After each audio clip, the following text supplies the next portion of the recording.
ka-expired, so nandito ako ngayon sa pinapagawa kong bahay kubo at ngayon bibigyan ko kayo ng update, kaya samahan niyo akong i-tour guide ko kayo dahil ito ang katas ng Jowa Purse, of course. Kaya samahan niyo ako. Let's go mga mara.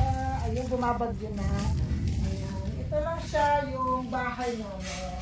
At saka ito yung pagpasok mo. Pagpasok mo, ito yung labas. Andito.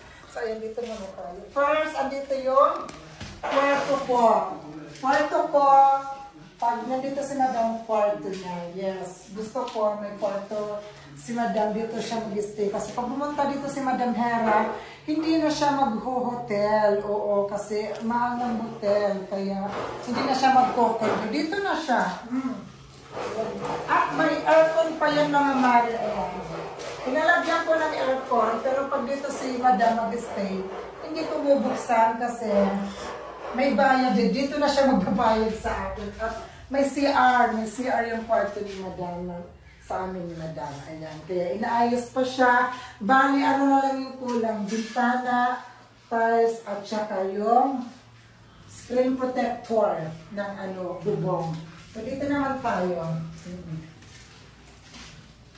So, dito naman ang table. At saka meron dyan sofa. Ayan, dito naman tayo.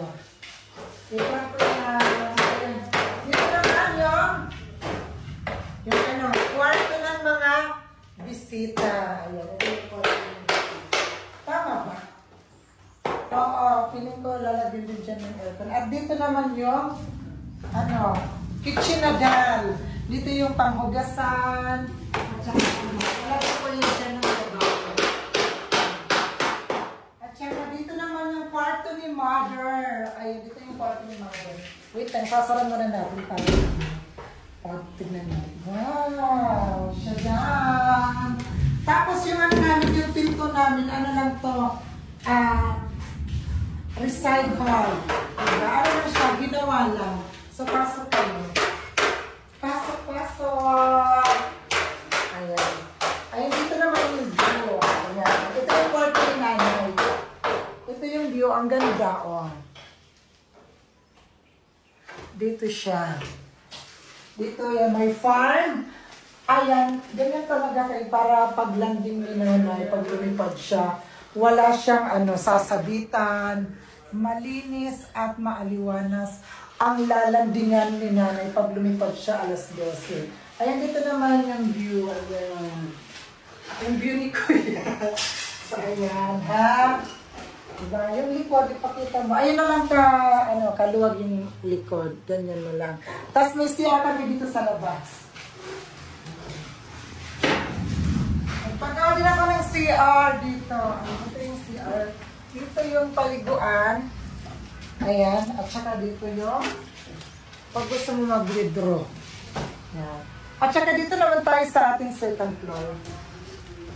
At dito naman sa taas namin ay inaano pa siya, pinapagawa. Ayun na si Kuya, oh. Pinifinishing na siya, kaya ito na lang yung kulang, guys. Tiles at saka yung screen ng aming bubong at saka bintana. So, ayan. Huwag kayong mahiyang mag-send ng abuloy para makompleta yung bahay namin. Charot lang. So, ayan. Gusto ko lang mag-thank you sa mga sumuporta at tumulong, of course, kay Ma'am Hera, kay Asian White Skin, at saka kay PD. Yes, dahil isa akong ambassador ng PD. Yes, nakatulong din sila sa akin. Thank you so much sa inyong pagsusuporta at sa pagmamahal. Kaya, sana December or ngayong katapusan, ma-pray over ko na to, diba? Mabasbasan na to yung bahay para magsilayas ng masamang espiritu. Ako na lang matira, pati pamilya ko na palayasin ko na. Yes, para yung mga kapatid kong dislocate hindi makapasok dito dahil may na siya, kalasab.